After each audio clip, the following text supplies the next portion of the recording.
Welcome to the Security Operative Podcast.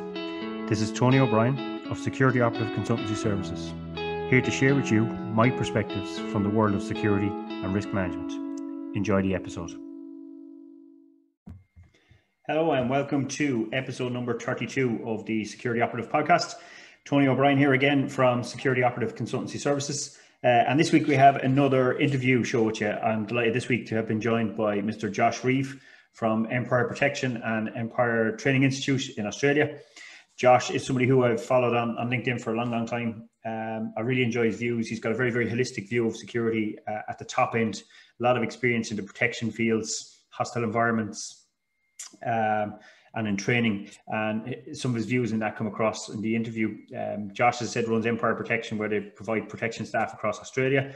He also runs the Empire Training Institute. And I recently had the opportunity to undertake their hostile environment and travel risk management training program, which I highly recommend. If you stay on to the end of the episode, Josh talks a little bit about that. And he also gives a discount code for anybody who wants to undertake that program. And I'll put the links for that program and the discount code in the show notes underneath this.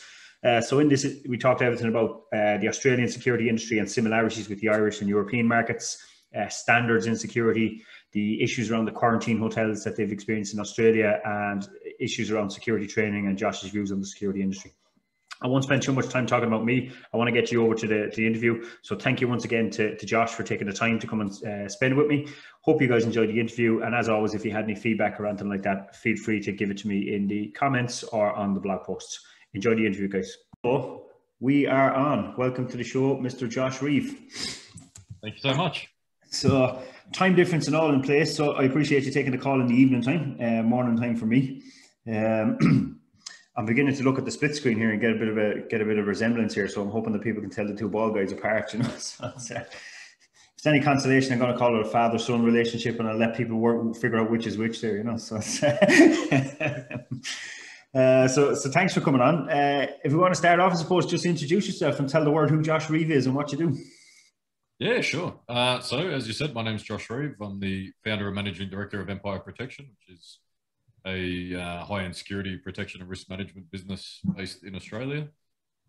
Also, with my business partner, co-founded the Empire Institute last year, which is a online professional development platform aimed at anybody in the security, safety, first responder space, really at providing those opportunities for career advancement, for knowledge entrenchment, and just getting exposure to, I guess, expert information in a relatively cheap and easily accessible platform.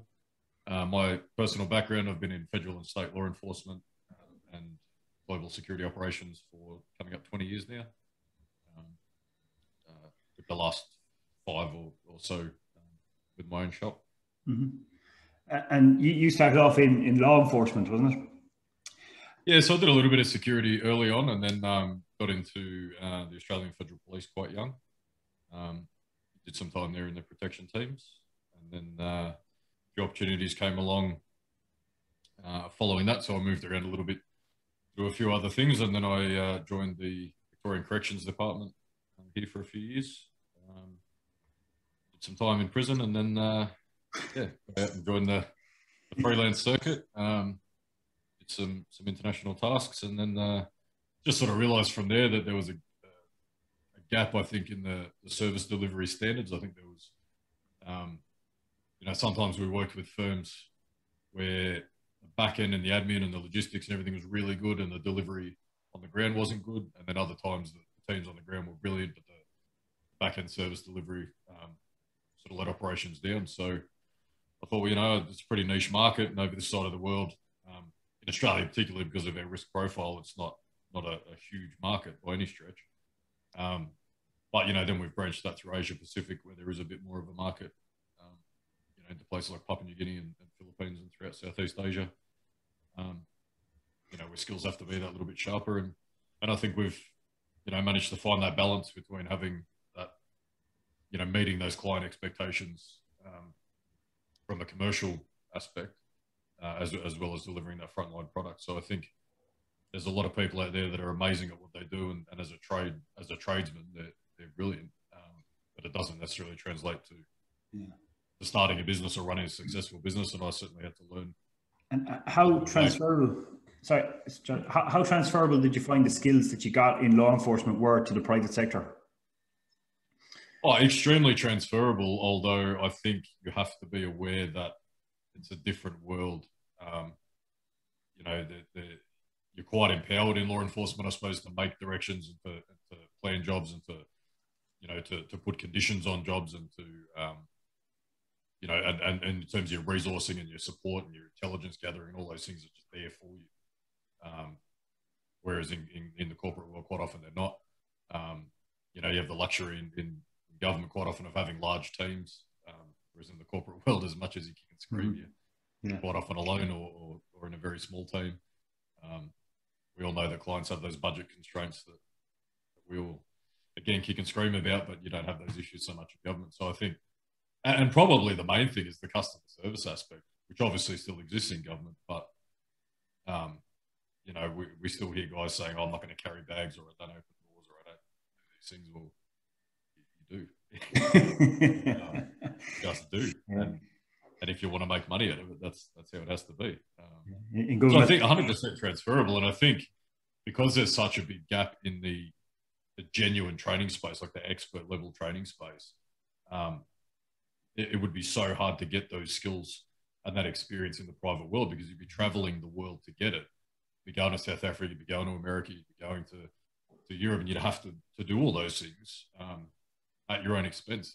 And it would cost, you know, hundreds of thousands of dollars, I suppose, to become that well-rounded, you know, operator. Whereas if you come from certainly certain areas of law enforcement and military, I guess you've got that given to you to start with. Yeah, I think that the big difference that people never kind of realize in that with commercial training providers is that, you know, regardless of what they say on their website or whatever the case might be, budget always has to be, and price always has to be a concern, you know, for people. And you're right. I think people grossly underestimate the amount of money that state organizations pump into making sure they have a zero failure rate, you know. Absolutely. Whereas a commercial training, for once you're trained, you're off their books, and you know, if there's a failure rate after that, it's not going to blow back on the training provider. You know, I think 100%.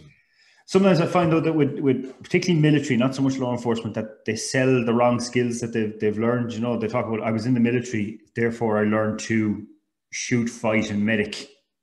You know, which are possibly the least used skills, but there's so many transferable skills, I think, in there that they don't sell, like, you know, planning operations, the resource that goes into it, the intelligence gathering, that they just don't bother selling. And you think, like, that's the real stuff that could make you money on the market there, on the open market. And I think also just from the discipline factor too, like, you know, one of the things we find is that private guys, you know, it might look glamorous, but a lot of the time you're sitting in a car outside a restaurant for 4 hours watching the world go by, or you're in the hallway of a hotel, or you're in the lobby or whatever, and that's just a fact.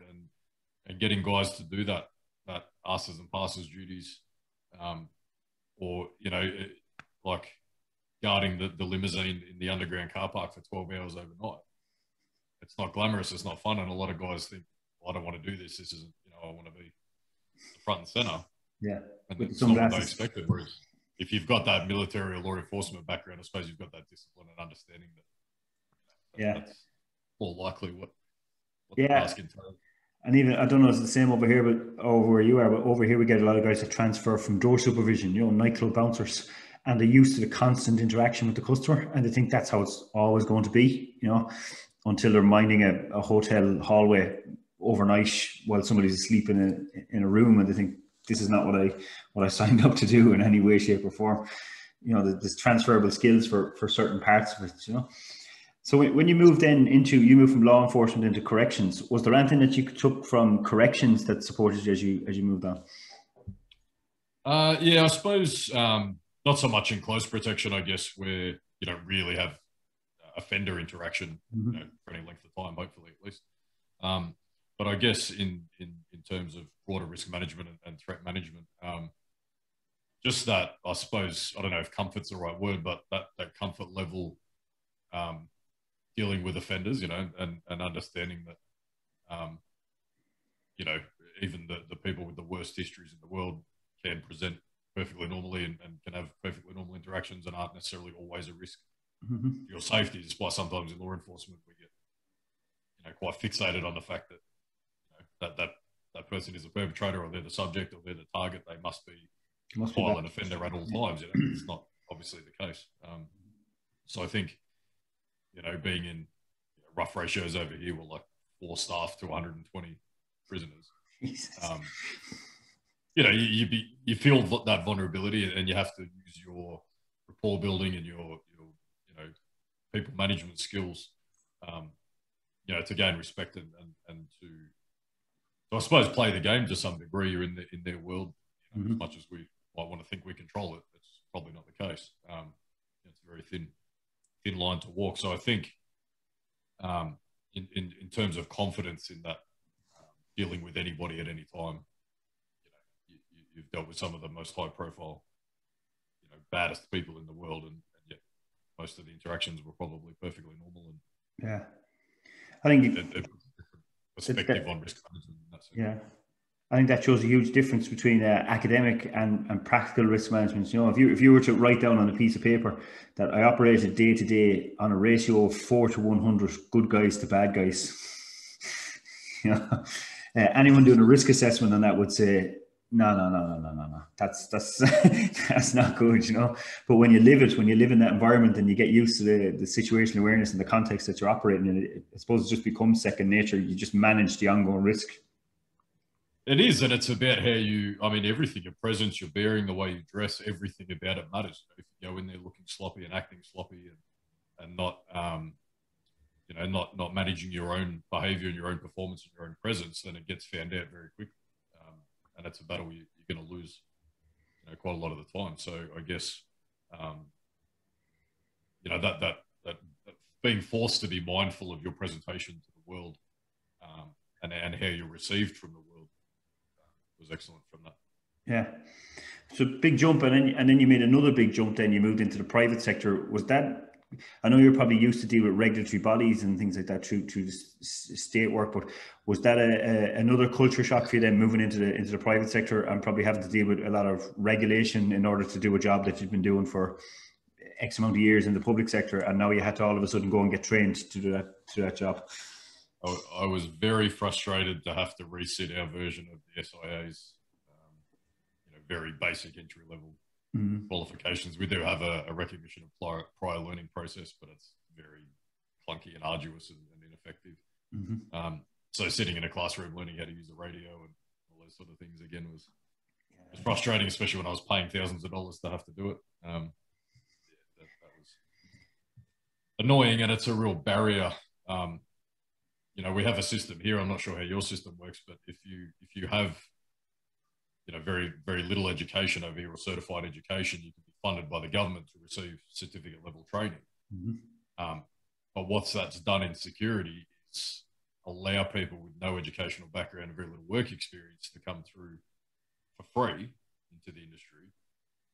But then when I want to attract people out of law enforcement or military markets, I've got to say, well, hey, come over here, do 6 weeks training for $8,000 in your own time, then pay some more for some fingerprints and a license, and then after 10 or 12 weeks, self-funded leave, then I can look at giving you a job. It's not very attractive. So we're almost, I think, pushing, not that, lack of education or prior experience necessarily prohibits you from being or having a successful security career, but I think in general, we're encouraging one element and discouraging another. And yeah. I'm not sure. Yeah, I often say the same about, they're trying to talk about, I always differentiate between the security industry and the security profession. The security industry is just there to churn out bodies. That's basically what it does. They come in at the entry level, they're going to stay at the entry level, they're going to leave at the entry level. That's as good as it's going to get. And I think the regulatory system has encouraged that. Like there's very little encouragement here for a college goer or university goer to want to develop themselves as a security career. Over here we've got, I know it's slightly different over there. We've got a national license here. Obviously, because Ireland's so small, it was just one national license, and we've got separate training courses. You can be a security guard, and that's like a 4 or 5 day program. You can be a door supervisor, which is a 4 or 5 day program. or you can do both together in a 6-day program, and then that's it. So we don't have close protection license and anything like that. You do those programs, and then that's it. You're trained. You can go work anywhere in the industry at that. From the sounds of what you're saying, it's a little more advanced in Australia. You're talking about six weeks or so. They drag it out a bit more. So we have level 2 training, which is like basic security guard, crowd control, the standard sort of unarmed guarding, static guarding, roving patrol sort of thing. And then you have level 3, which is meant to be sort of supervisory level. And then from there, you can branch off to do the electives of bodyguard or cash transit or armed guarding or whatever. And then from there, the Cert 4 in risk management, which is intended to be a management level program. But because of the government funding, all it's really done is meant that everybody comes through and gets every certificate. So on paper, you can't work out who's any good compared to somebody else because everybody's got everything. So it doesn't, it was meant to be like a climb your way up the ladder, but the government funding just sort of eradicated that. So while it is a lengthy process, it's certainly not I certainly don't think it's any better than the SIA, if even that good. The bodyguard component, for example, is 5 days. Okay. It's all classroom based. So, I mean, I wouldn't employ anybody on the strength of that alone. It's the mandatory requirement. Yeah. So we have to have it, but it certainly would be something that we would employ based on. Yeah. And do you find one of the issues that I find over here is that there's no differentiation between the minimum and the standard? The industry views that when people come in with that certification, they are trained, and that's what they need, and away you go, you can now work. I thought our system was bad until I was talking to some guys in the States, and they said you can just rock up one morning and say, "Hey, I'm a bodyguard," or "Hey, I'm a doorman." You just decide that morning that this is what you're doing. So we've got a little over here. It's better than nothing. But the thought process has been to expand the time spent training. But from what you're saying, and I would agree, just because you spend more time training doesn't necessarily make somebody better at something. I think the only way to fix it is to actually make the pass mark the relevant factor. I've sat in and heard of so many courses where the instructor gives the answers at the end of the law exam, for example. You're meant to learn the laws and your powers of arrest and use of force and have an applicable understanding of what that is, and yet you find out at the end they just read the answers out, and it's a useless process. So I think, because they only get paid, as you alluded to earlier, the RTOs or the training organisations only get paid on successful completion. They've got no interest in failing anybody. Yeah. So people come out and you can interview them the next day after they pass their law exam. They don't have a clue. Which it's really unfortunate, because beyond that has such a flow and impact right through the whole industry, because anybody that is dedicated and does care knows they're working with people that don't, so they think, well, why should I continue to make an effort when they get paid the same as me and they don't care? And it has an impact because clients are recognizing that the product that they're paying for is of low quality, so they're not going to pay more for a product. So it becomes this catch-22 where we're saying, well, as an industry, we can do more and we can provide you a better service if you pay more. And they're saying, well, show me that first and then we'll consider it. That's like, who's going to make the first step? Yeah, it's very hard when you're in that bubble where you're trying to be part of the security profession, but you're surrounded by the security industry, and that's what the client sees. And you're trying to ask them. It's like, I always equate it to the difference between you need some plumbing done in your house. You can get your mate down the road to do the plumbing, or you can pay for a professional plumber to come in and do it. But even at that, I think because the standard has been so low, the client actually feels that they know more about security than the person who's providing them. I think it's one of the only industries in the world where they ring a professional and tell the professional how to do their job. And not only that, the level of people, I mean, yeah, absolutely. And even beyond that, though, with major venues, for example, it'll be an events manager or a facilities manager making typically the security decisions, or that's in charge of the security department ultimately. It's not right. I've gone in and seen risk assessments for major events done by an event manager, and you think none of this is in line with what I would be recommending. But it's just a matrix document that they tick and flick to put in their portfolio. And I've seen some strange ones over the years. All right, yeah, and in risk assessments, especially facilities managers, and no disrespect to the facilities managers out there, but they write safety statement based risk assessments and not security risk assessments. So you might have a risk assessment for something like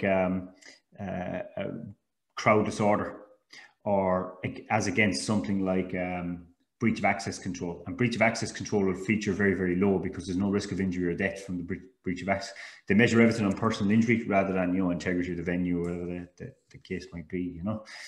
And it's very naive, because I think a lot of that stems from it hasn't happened yet, so we don't need to include it, which anybody in the profession knows is ridiculous. If something's going to happen 1 out of 1,000 times, like we would say, well, that's actually pretty bad odds. When we hit that 900th event without an incident, we look and say, well, we're probably due. They look and say, well, there's the evidence. We don't need to do any of this stuff.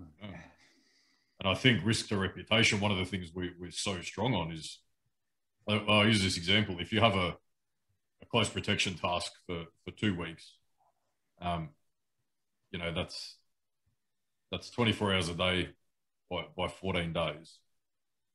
If your client is attacked physically or threatened physically within that period, that whole threat incident might take an hour. From the time that the client's threatened, you manage it, you evac, you debrief, you clean that up. That's 1 hour out of 14 times 24, whatever that's hundreds of hours. Only 1 hour was based on that incident management. The rest is still customer service. You have to have had the customer service prior. You have to go back to the customer service after. And within that is that reputation management, that brand management. That's such a big factor for major events, for celebrity clients, for anybody representing shareholders. That is such a huge factor. And we can go back to the easiest example, Britney Spears' famous photo getting out of the limousine. Like, if she had security, that shouldn't have happened. If you're aware that you have an intoxicated client in the back of the car and there's photographers around, then there should have been a mitigating process there from the security team. She was safe and she was secure, but that photo has been global for decades now. It goes back to the difference, I think, between recognizing that you're there to do risk management and not just threat management. Not just when the malicious actor arrives, but manage all of the risks that go around it. I think that brand management thing, I think, can get lost in the security industry a little bit. That you're there to protect the brand as much as the asset itself, like the person or the property. 100%. And if you look at it from a financial threat, I mean, there can be huge impacts to, a CEO or a board member or, a high-profile corporate identity. They might be at a corporate dinner or something. They've had too many drinks. That's definitely something that you need to diplomatically manage as a personal security team, because they stagger out drunk. Yes, they can hurt themselves. Yes, they can hurt somebody else. But they might say something to a camera at the wrong time, or the wrong photo comes out. That's a fail if you don't manage that. I think it's unknown how that particular picture, and without picking on that particular lady, I think it's unknown how many sponsorship deals or corporate that particular photograph has cost her over the years. But I'd certainly say it has. It's very hard to quantify, but I would certainly think that it has. Yeah, 100%. And more so if you have I suppose there's that voyeuristic interest in celebrities in general anyway, but more so if it's executive protection or certainly diplomatic or government protection. Those things are absolutely critical. Like these politicians and diplomats and executives have a personal life. They do things that they need to be private, and whether that's the obvious things or whether that's just their opinions on a phone call, for example. They're obviously welcome to those, but it's being aware of the surroundings for them and protecting that entire space is a huge factor, and that's the kind of thing that leads to either repeat work for an operator or repeat business for a company. Is if you can holistically manage that space. One of the things that we see turning clients off so much in all realms of security is that over threat identification. So everything's a threat. We need to mitigate every single thing that happens. It gets so boring and tiresome for a client or for a team manager or whatever to constantly be mitigating and changing plans and doing, you have to assume some level of risk and absorb some level of, Yeah. you know. We get a certain sense of threat blindness when we're constantly looking for threats. We can often miss the one that's kind of right in front, where you have the guys that are constantly looking at this could happen and that could happen, and oftentimes, the boy who cried wolf comes in when you're constantly telling the client, we can't do this because of this, we can't do this because of this. We become the no man. You're constantly just saying no to things. Yes. And nobody wants that. I always say that our job is not to tell people no; it's to tell them what it's going to take to get to yes. This is what we're going to need to make this a yes. That's so well put. And I think, like, in the private world, we are only about advice, right? So we can say, it's my recommendation that we don't continue with this, this particular action. If they choose to ignore it, then they're free citizens. Like, we can choose to then walk away from that job if it's that dangerous or that illegal or whatever the activity might be. But at the end of the day, we're not in a position to stop that person doing what they do. And I think the big thing is, like, again, across all realms of security, is about normalizing the environment. So, if you're walking, at midday in a business district from one bank to another, for example, and a heavily intoxicated, rambling person walks towards you, okay, that might be out of the ordinary for that space. And you might think, okay, let's cross the road and go the other way to avoid that person. If it's Saturday night in a nightclub precinct, and there's drunk people there, you can't mitigate all those drunk people. You can't keep crossing the road every 2 seconds because it's going to get boring and tiresome for the client. You have to accept that some level of risk in that space and adapt and modify your behaviour to absorb it. Yeah. Or just book out the nightclub just for you and not have any drunk people. Good plan. Pretty boring night out, though. I suppose I'll get on to the controversial bit. I suppose we are in Ireland, and I think in the UK as well, but certainly in Ireland, we are this week just kind of ramping up or starting the legislation's just come in to manage quarantine hotels. And they have just, they're just awarded a contract. They've said that the police are not going to be involved in this. It's going to be private security, no military, no police on site, and that police will be on standby for a call out. Now, I've been following your stuff on social media and other stuff coming out of Australia. I know you guys have had mixed experiences with it over there. Some states have done it pretty okay, as you expect, and then other states have had, some pretty critical mistakes. What have your guys' experience of it been over there? What has your experience of it been? What have you seen being the kind of critical success and failures in the project over there? So I'm in Melbourne, and we went through a 9-month or so period of lockdown because of hotel quarantine security failings. I think it led to something like 800 deaths. And got to understand, Australia's almost had no COVID comparative to the rest of the world. So the only COVID we've had, or impacts from COVID, really have been from that program, killing people as a result of its failing. So it got thrust very heavily into the spotlight because of that. I think without that, we'd be like in the tens of deaths, probably, I think. So yeah, I'd imagine it would be a very low figure. So it thrust the whole thing into the spotlight. But what it really did,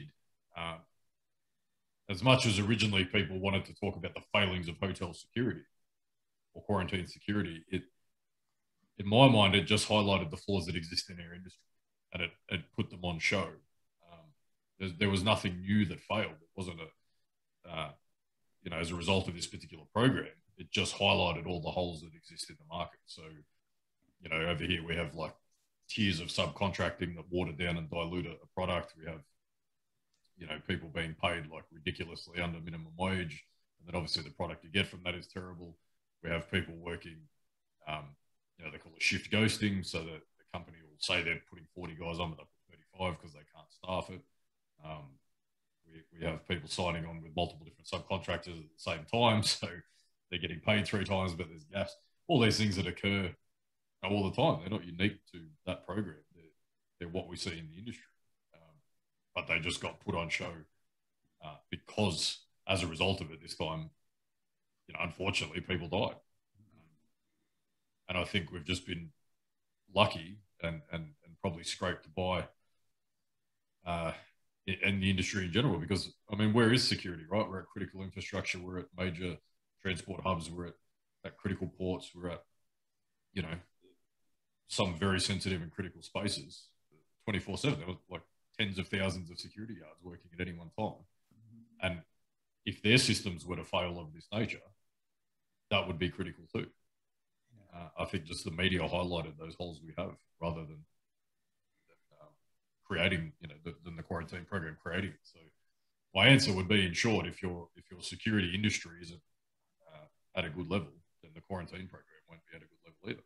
Yeah, very much so. And that's the real concern I have here. They've just drafted legislation, like I said, and there's specific parts of the legislation where they've given permission to contractors to subcontract, and you're just setting it up for failure from the very, very beginning. Like, and I suppose whatever excuse you could make for Australia being the ones who piloted the program and, hadn't anywhere where they could learn lessons from, we can obviously look to Australia and say, look, this exact thing went wrong over there.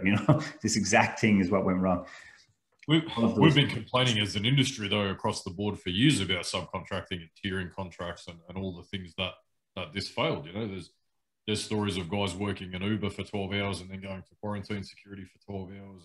And so, back and forth. And originally they were the target. They were the focus of the anger about this. But then you realise, well, he's being paid half the legal wage with no insurance, no conditions, no entitlements, because he's, on the fifth tier of a legal subcontract. Mm-hmm. Of course he's working two jobs. He's got to feed his family somewhere. So, it just brings to light any gaps in the market. And, my message all the way through this was, like, this is a high risk, high profile, reasonably specialist task. It's not hard. It's not a difficult task, but it requires, high level planning and high level dedication to management. I think high supervisor to staff ratios, high levels of integration with, the government departments that are ultimately overseeing it, whether it's health departments or law enforcement or whoever the parent lead agency is. And they're all the things that didn't happen here. We had, like, at one point, there was heaps of hotels running quarantine programs, and whether it was medical staff, security staff, cleaning staff, all working between the hotels. Because although the companies would get 5 or 6 contracts and the staff would rotate around, but then once somebody caught COVID, they then spread it to all the hotels, and then those workers go home to their families and spread it to their families and so on. So it was easy and obvious to work it out, but the complaints were not enough PPE. Our federal government put out it was 9 minutes online COVID safe training program. That was the only standard required to work at these things for months. And it didn't teach people how to wear PPE appropriately, how to take off PPE, how to put on PPE. People were putting it on and then grabbing their phone, put the gloves on, touch the door, touch their phone, take the gloves off, touch their phone again. You just ruined it. There was no point. Yeah. I don't think that, like you said, I don't think there's any maliciousness in it from the operators themselves. It's a need to feed a family and lack of knowledge. And I think that, as I refer to it, I don't want to demean anyone who's in that level of the industry, but that minimum wage mindset that my job is not important. And, because I'm just a security person. And, this is probably one of the first times in our history as a country that security people are going to have a life and death role, high profile, that, look, you not doing your job correctly could kill people, Yeah, correct. And that's what I get at that across the board. Like, whether, you've got security hours working at nuclear installations or critical mine sites or, banking infrastructure, whatever it might be. Like, these things quite often have the potential for a life and death result if we fail in them. And it's just that this one was brought to light and I think has a high potential anywhere it's rolled out to have the same results if it's not treated like a serious project. Yeah. And my issue with it was that they went to the same mass-produced manpower companies that the government always goes to, who provide that bare-based product. There's no creativity to it. There's no tailoring it to meet a task. I've spoken to ops managers who went around and planned these projects, and it was just like they were planning any other event. And again, it's not about slandering any individual or any person. It's just a lack of dedication and knowledge and treating this project like it's a specialist project, which it obviously is. And so I think finding specialist firms, and even if that means, if somebody had come to me to take that project on, we would have done it, but we would have done it in a way that we were capable. So, we've got enough. We would make an assessment. We've got enough staff to run one hotel. We will run that one hotel. We will run that well. Provide the extra training, the extra consultation. For the money that's there, there should have been money to get external consultants in about, forensic cleaning and the appropriate wearing of PPE and all those sort of things. But they, swallowed up in the profit margins of these big firms that didn't care. And then we rebooted our program after we blew it the first time. Rebooted it, and the same thing. Let's try the same thing again. Shut it down again, and the states that aren't having the outbreaks, we're still seeing those issues though. We're still seeing the subcontracting. We're still seeing, guards falling asleep. We're still seeing, people stuffing around because again, are they being rostered for 70 hours a week? Are they doing 5 or 6 12-hour shifts in a row? Of course, they're going to be bored and frustrated and whatever if they are, so I think even the places we've had that haven't had outbreaks have certainly still had the same exact climate and environment for those. It just hasn't necessarily happened. I know you guys had inquiries over there. Have there been any kind of repercussions for the security providers from that? So the only inquiry was established by the Premier of the state who led the failed program. And it was an he basically went to an ex-judge that he had appointed and said, can you say what went wrong? And every single minister in person said, I can't remember, I don't know, I wasn't there. And then that was kind of the end of that. So no, at least the recommendations came out about, not working at multiple sites. And in fact, now if we reboot, we're looking at a dedicated facility at a regional airport where they can walk from the plane to the facility. It'll be separate cabin style so they can have some outdoor space. Everything's separated. There's no air conditioning, recycling issues. It'll be done completely differently in that fashion, but it's taken over a year to get that right. Yeah. Has there been a business impact even on the providers there? Have they suffered in any way because of it, reputational wise, or? I think they didn't get enough bad press. I hope there's still more to come. To be honest, I hope this gets highlighted. As far up as coroner's courts. I mean, somebody needs to answer for these things, and again, private security, as you said, there's a difference between the industry and professionals, but I think the damage to the industry now is well, are you just one of them? Are you just those guys that made us all sick? That's the joke now, is every security person must be, you just failed everybody. And it's obviously not the case, but it's how do we get the message out there that there is that industry and there's that professionalism, and guess what? That professionalism comes at a higher cost and all those other things that comes with, and people are going to be willing to make that transition, I guess. Yeah, I think it comes at a higher cost to both sides. So there's definitely a higher cost to the client, but if you're anything like me, the money you invest in yourself to change from being a member of the industry to be a member of the profession is huge as well. So this, it's not just I'm charging you more because I think I'm better. 100%, and we can, I had a client a while back asked for a quote, and I gave it to him, and he said, "Oh, are you aware that you're nearly twice as expensive as another quote I had?" I said, "Well, no doubt I'm twice as good." I'm not shy to have that conversation. It's not being arrogant. We have the runs on the board to back that up. So you need to say those things as long as it's true. You know what I mean? Don't say those things if it's a marketing tool, because you'll get found out. If you can deliver, then demand it, and don't bastardize your product to get there, because you have paid for the training, you have spent how many years getting the experience, and this is a trade. Whether it's a mechanic, a plumber, or an electrician, they get paid decent rates for being a tradesperson. We respect their qualified trade. In Australia at least, the higher end security training is on par with that of a carpenter. Yeah. For So why aren't we treated with the respect that it is a trade? Like, and the answer to that is we don't. Enough of us don't sell that skill properly. You know, we just turn up, we look like crap, we complain, we whinge. You know, we talk on our phone for a bit, and then we go home, and then we wonder why we've got a bad reputation. Like, I can understand it. yeah. And where we've, to be honest, where we've formed our niche is actually filling that middle gap between, you know, like internal security teams direct with a client, and their contractor.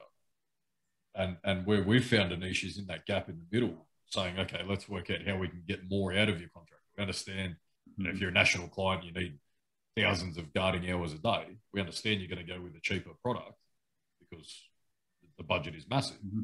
But let's work out what we can do in whether it's training, policies, procedures, you know, physical penetration testing, risk assessments. Like, how can we get a better product out of what you're already paying for?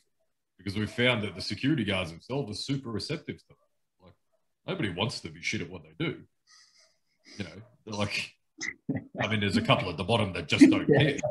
Most people don't go to work and go, oh, I'm just happy to be crap. Like, it's a lack of opportunity and a lack of anybody caring about their progression, you know, to make that any better. So, yeah, we've carved a little bit of a niche there, working between the two. You know, you might get a 100-page risk assessment or security template from a client. That's brilliant, but your security guys aren't going to read that. So, okay, let's turn that 100 pages into 10 pages and put them into a flip book and make it an easy-to-read reference guide, and now we might get something out of it. Is that where, I know, because, you know, as you said at the start, you've got empire protection and you've also got the training end of things. Is that where the training end of things came from? Was that recognition of need, or? To be honest, it's something we wanted to do for a long time, and we never really just had the time to do it until COVID, to be honest. Our international borders are completely shut pretty much since the start of COVID. So our operations slowed down significantly because quite often we're traveling to Asia, our clients are traveling in from all over the world. And it just gave us a chance to get that project rolling, to be honest. So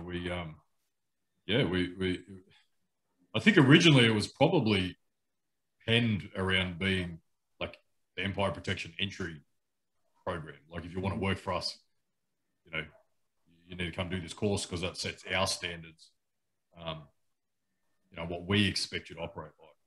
And then, yeah, that just became the program. And I think because of COVID, we saw everybody selling Zoom classes and all these things, and we thought, you know, okay, that's fine, but by putting it on online platform, self-paced, it allows us to drop the cost, you know, massively compared to what it would be face-to-face. Obviously, we can follow up with Zoom or face-to-face engagement after that introduction course. But, you know, we think we found a balance of getting out some pretty good information, you know, at a reasonably high level without being arduous or too time-consuming. Yeah, I had the opportunity, as you know, to do your hostile environment training, and I think you're right in that. Like, it took me three to four sittings to sit down and go through it. Like, there's a lot of information to take in. If you were trying to do that face to face through Zoom, I think you're right. You'd very quickly burn people out very, very quickly. But it's a brilliant program, as I said to you at the end. Like, it's the depth and breadth of the information is fantastic, and, you know, for a travel risk management program, there's a super amount of information in it. Do you think that's going to be an area of growth around travel risk management or training travel risk management as things open up again? I certainly hope so. It should be. I mean, you know, I'm not even saying that from a commercial perspective. Like, travel risk management is such an utilized and under recognized skill and requirement, I think. You know, and I'm really wrapped with your feedback, because we didn't set out to be a training firm. You know, it's not like we put everything into that and we're not, you know, we've all got training backgrounds, but it's not like that was our desire. We literally just penned our information. You know, literally, this is what I know about that. I'll tell you about it. You know, and we played around with it till we found a method and a platform that hopefully made it okay. But you know, that was our just way of getting what we know across, what we think will be useful from what we know across to other people. And we're going to keep doing that. We're releasing an advanced close protection course in a couple of weeks, situational awareness course a couple of weeks after that. You know, we're going to keep building on it over time. But I think back to your specific question, I think like travel risk management everywhere in the world is a hostile zone these days. Yeah. And it used to be you said heat and a hostile environment, and it conjured up like the deepest, darkest places in the world. But like Portland, Oregon, like who would have thought that for months on end that would have been an extremely high risk environment? Even Australia has had like 6 or 7 genuine terrorist attempts, or some result of a terrorist attack in the last couple of years. It's New Zealand, like, should be one of the safest places in the world, and they've had one of the worst mass shootings anywhere. And I think post COVID, places that we're super familiar with and we have a comfort zone, like in Australia, everybody goes to Bali in Indonesia, right? It's close and it's cheap. So everybody goes to Bali, like it's like 1 million people a year. So everybody knows Bali, and they get, I think, like a sense of immunity to the risk. Like there's still a lot of risk in Indonesia, but I've been to Bali 20 times. I know the hotel guy. I'll be fine. Probably not true anyway, but nobody knows what Bali is going to look like post-COVID. They're a tourist country. Their economy that would have been crippled. Like they've survived literally on Australian tourism, and it hasn't been there for so long because we're not allowed to travel. Like, so what's that done to their crime rate? What's that done to their risk and threat environment? Like, but people are going to get back on a plane and go, I'm going back to my favorite hotel in Bali. But who knows what that looks like? That's just an Australian example. I'm sure you've got. Yeah, no, it is. Yeah, you talk about places like where we've seen terror attacks like Paris in the last number of years, even protests on the street in Germany, Romania, Poland, places like that, that spark up out of nowhere. We've had our issues around street protests over here, So yeah, there's no knowing what the landscape is going to look like as we come back out of it, And you're right, those places, south of Spain, Portugal, who would have been purely surviving on tourism and the drug trade that's elicited from tourism, haven't had tourism. So, what have those people been doing in the meantime? What's the environment they've created or the culture they've created now when this opens up again? 100%, and even safety things like has maintenance been done on hotels, and for example, people that might hire boats or jet skis or all those other activities that we'll do, has that been serviced in the last 2 years? Probably not. They didn't have any money, so all these things might have been kind of left behind, and simple things like have fire extinguishers been replenished and updated and all those things. It may well be that now's the time they haven't, because everybody's saving costs and cutting costs and just trying to get back operational again. So there's all those things to factor in, and with that travel management course, a heat course, it really focuses on empowering like an individual. This isn't just aimed at close protection teams taking people away or people going to Kabul or Islamabad. It's aimed at like tools that you can use everywhere you go. You could use some of those tools just going to the shop in your local town. Not that you probably need to, but I think they're applicable. Yeah, everywhere, and they're not just.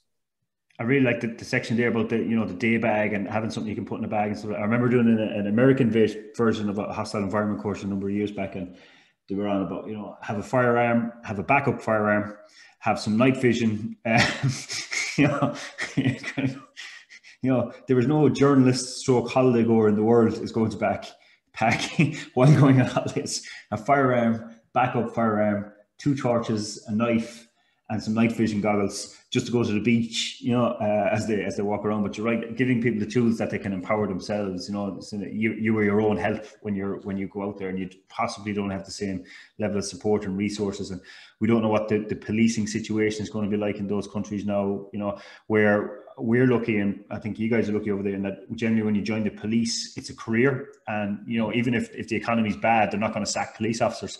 But that's not the case in a lot of countries where police officers is not a career. It's just a job. You sign up, you do it, and you leave after a year or two. It's have numbers been pushed down because there has been no tourists? It's not the sort of thing you can research because it's not going to be publicized until you actually get there and land on the ground. The publicity pictures are going to be the exact same, but that may not be the landscape as you arrive. So I think that empowering is huge. I think it's very important for travel risk management.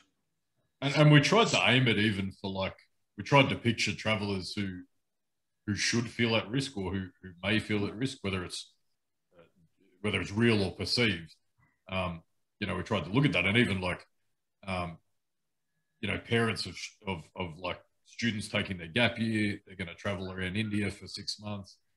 Like, no doubt, like I'm a parent, that would make me really nervous, you know. So I'd want to know that my kid has some basic level of planning skills, and what are they going to do if this goes wrong, and what are those triggers to kind of know when something's going wrong, you know, that an untrained person may not be aware of. And just giving them those basics. It's not about being like overprotective and ruining the fun, but it's just about having an understanding of what are those triggers, and then what are some options I have. And we talk about just having a security mindset there, in kind of everything you do, and just embedding that into which you know, most of your listeners and certainly you, that's what we do that naturally, right? Like, you know, but we expect everyone else to do it as well when that's not the reality, you know.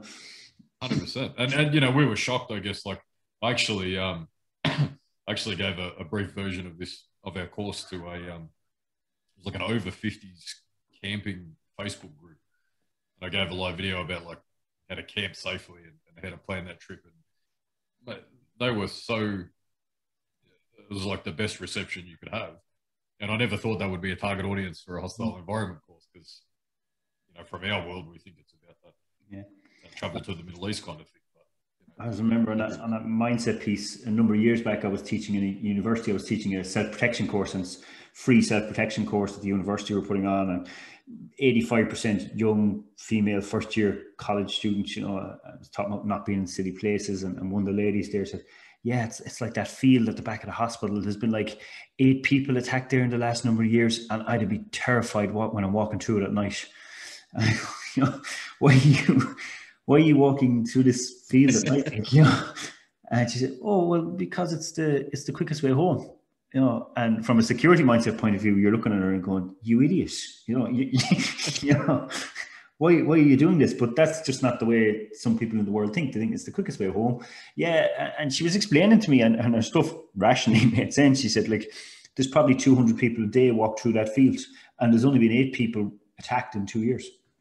You know, so statistically, I'm really, really safe. You know? From a security point of view, you're banging your head off the table going, you know, what are you talking about? You know? Yeah, 100%. And I think that's, you know, that's where everybody in security, like particularly, like one thing I'm excited about is if we can hit people that have got, you know, minimum level security training, like they've done the entry level stuff, but provide information that elevates their ability to operate in the way they do things, and hopefully their career in general. You know, what we talk about in travel risk management or hostile environment, you know, training, it's applicable, like most of the stuff's applicable across so many fields. It's about, you know, it might not be about specifically traveling from point A to point B. It might be fixated on the static location that you work security at. But the same processes apply about, you know, it might be a roving patrol that you're conducting. You know, so where we've talked in the program about, you know, route planning, you can apply the same thing to that patrol route that you're about to walk, or whatever, you know. And I think it gives people an opportunity to, you know, just start thinking the right way, and increase even like the language and the verbiage that we use. You know, I think like Byron Rogers says it really well on his podcasting, like you can identify somebody immediately with their verbiage and their language, and like, are they using the right terms? Do they understand things? You can identify somebody who's got experience and been around, and we tend to network better with those people. You know, and I think if we can give people that opportunity to get some exposure to even that language and how we think and how we talk, and you know, it might increase you know, their respect levels in the industry, and hopefully their desire for their own learning moving forward too. Yeah, I think it's a really good point. I was talking with a security consultant during the week about that, about, you know, things like LinkedIn and writing articles on LinkedIn and stuff like that. And you said, like, the issue that sometimes you come across on LinkedIn is it's a little bit of an echo chamber. We talk about security to people who already work in security quite a bit, you know, and we maybe don't get it out to the people who really need that information as much, because we tend to be connected with people who are similar to us on a networking platform, you know. So there's loads of really, really good information out there on LinkedIn, I think, but you know, is the right audience actually hearing it, you know, outside of our own? It's a little bit of an echo chamber sometimes, I think. I think you're 100% right. And I think we need to find a way to integrate security into everything. That's where we go back to the facilities managers and the event managers. We need to, you know, there's a saying in Australia, like you're the redheaded stepchild, you know. It's like, I think security's seen as that. It's like, we don't want you here. You know, I know there's a law somewhere that says I have to pay for you to get insurance, but like, I don't really want to hear from you, and I don't really care. Just go in the corner and be quiet. And that's just a waste of everybody's time and money. And unfortunately, it creates risk. So I think if we can find a way, integrate ourselves into the goal of the client, like that's, if I get one message to anybody listening to this that wants to take a message away, is like, the client cares about their operations. It doesn't matter whether it's close protection or the most basic guarding job in the world. They do what they do to make money from what they do. You are there to support them in doing that safely and effectively. You know, that's it. It's not, like, they're not about security. They don't care. Yeah. It's, do it in the background and keep it good, and that's it. Like, if everything you do has a mindset of how does this help my client achieve their goals, then that's when you stand out. Yeah, I remember talking at the start of the pandemic, there was a drive over here to have, they were talking about passing specific legislation to make it a specific offence to attack an emergency worker, you know, police, fire officer, ambulance. And there was a drive to get security workers included in that, you know. And at the time I said, look, we need to differentiate. We are not and are never going to be regarded as emergency workers. We are the people who enable the emergency workers to do their jobs effectively, you know, and that's what we should be aiming at, you know. We support businesses to make their employees more effective. We don't make the business more effective. We support the business to let their employees do what they do very, very well, you know. But I was just talking about this week in an article I put out was about, you know, we have a tendency to talk security at people. We don't talk client, you know, or business. We talk security at people when we're doing it. I think that's a huge thing. You're right, for anyone to take away from this. What you just said there was, you know, we have to understand where we sit in this thing, you know, and talk like the client, not like the security people. That's 100% true. Like, and we put ourselves, you know, we get put in that corner by the client, and we happily go there. We kind of act like that's where we're meant to be.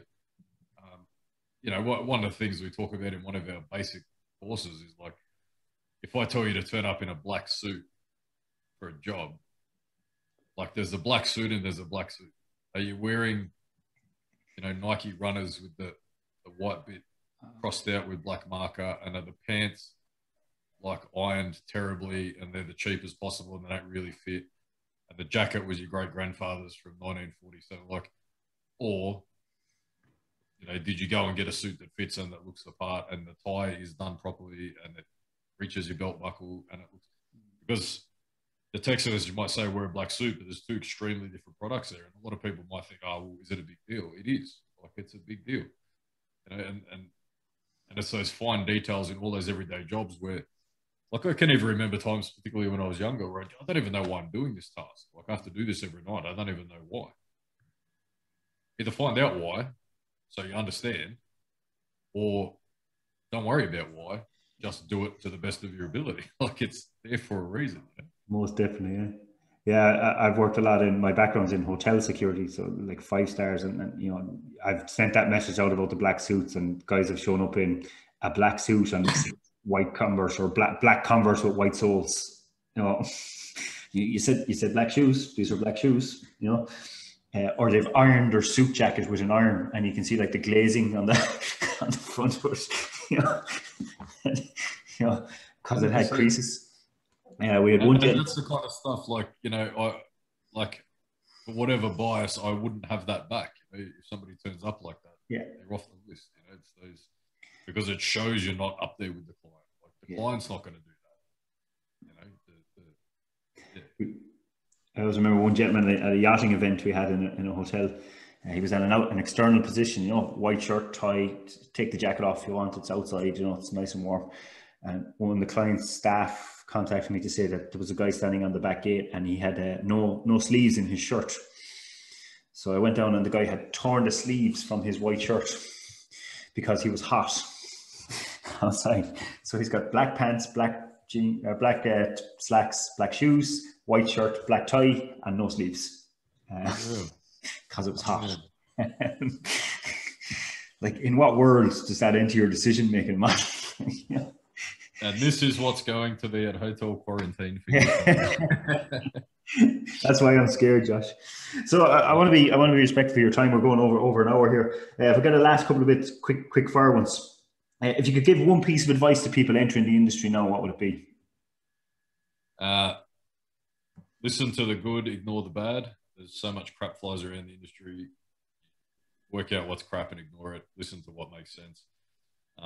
We're all products of everybody that we've worked from and worked with and learned from.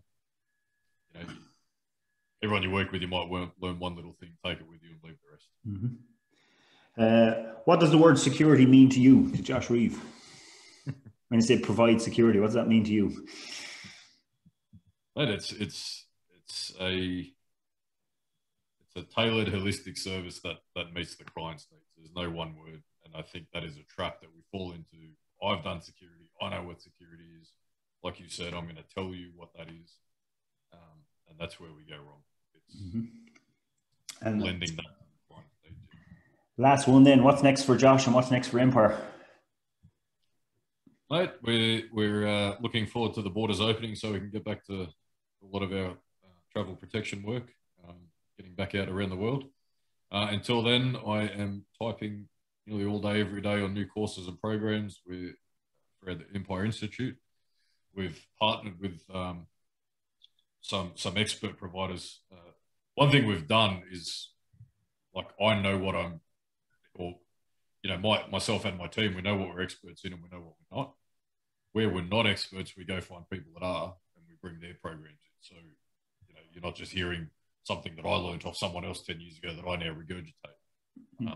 That's not what we want to be about. So on our platform, we've got, for example, an open source intelligence training program that comes from, like, recognizably one of the world's best outfits in that space. It's on our platform. It takes you to their content, their information. We're in an effort to create a center for excellence so that it's a one-stop shop for learning and expansion. And we're not being selfish about trying to own all that content or take credit for all of that. It's just about providing that opportunity for everybody to get there. So that's probably a big focus until we can get out and about traveling again. Okay. Just keep putting that content out and getting as much as possible. We have put a discount code on for your listeners today. So if they go to empireinstitute.com.au, head to the store, and if you want to do the hostile environment course or the travel risk management course, as you register, just enter TO, T for Tango, O for Oscar, 30. That's 30% off that program. Thank you very much. I'm sure they'll appreciate it. That's until the end of March, so everyone can. Yeah. Brilliant. Thank you very much, Josh. And if people want to get in touch with you, talk to you about security, about training, etc., where's the best place to get in touch with you? Absolutely. Hit me up on LinkedIn under Josh Reeve. Hit me up at joshreeve@empireprotection.com.au. We have the Institute website. We have our operational website, empireprotection.com.au. I'm pretty active on LinkedIn and things like that, so more than happy to speak with anyone anytime. I follow you on LinkedIn just for some of the controversial stuff that you post up there. I think it's cool. Outspoken is the word I was looking for there, Josh. Outspoken. So yeah, thanks very much, Josh. I really appreciate you coming on. Like I said, it's looking like you're going to be our first international guest on. So I appreciate you taking time, and you're taking time out of your evening as well, which is good. So thank you very much. Thank you so much for having me on. I've followed your stuff for a long time, and we'll continue to do so. Brilliant. Thank you very much. So might actually get you back on after we have our quarantine program off of here and see can we compare notes on it and see how that's gone. But thank you very much. I wish you the best of luck. Cheers, mate. Thank you. Thank you for listening to the Security Operative Podcast. We hope you enjoyed the show and got some value. If you'd like to follow more of our activity, you can find us on any of our social channels at Security Operative Consultancy Services. See you next time.